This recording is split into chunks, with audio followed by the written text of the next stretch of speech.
এবাৰ মেথছৰ next MCQ আমি আলোচনা কৰিম 4,-3 আৰু 8,5 বিন্দু সংযোগী ৰেখাখণ্ডক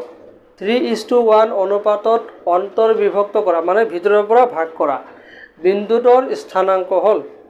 the coordinates of the point which divides the line segment joining the points 4,-3 and 8,5 in the ratio internally. এতিয়া এই চাৰিটা অপচনৰ ভিতৰত কোনটো অপচন কাৰেক্ট হ'ব যিসকল ল'ৰা ছোৱালী অধিক প্ৰেক্টিছ কৰিছে তেওঁলোকে তৎক্ষণাৎ আনসাৰটো ওলাব পাৰিব আমি সকলোৱে জানো the correct answer is option number 4 that is 7,3 how is it possible আমি জানো সেকশন ফর্মুলা বা বিভাজন সূত্রটো কি আছিলে যদি দুটো পয়েন্ট x1, y1 আৰু x2, y2 এই দুটো পয়েন্ট যদি আমি জয়েন কৰি দিও আৰু এই লাইনডালক সাপোজ আমি m:n ৰেশিওত ভাগ কৰিছো m:n অনুপাতত বিভক্ত কৰিছো তেতিয়া হলে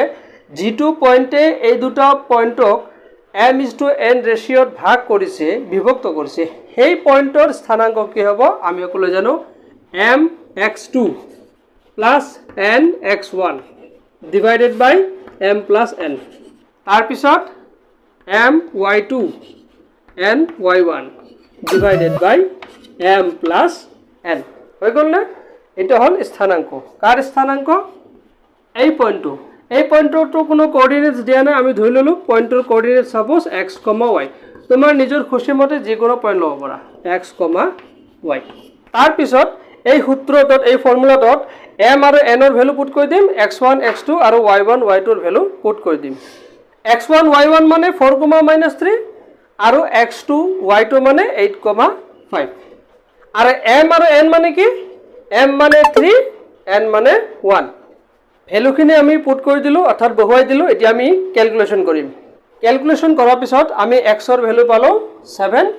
আৰু y ৰ ভ্যালু পালো 3 now is that clear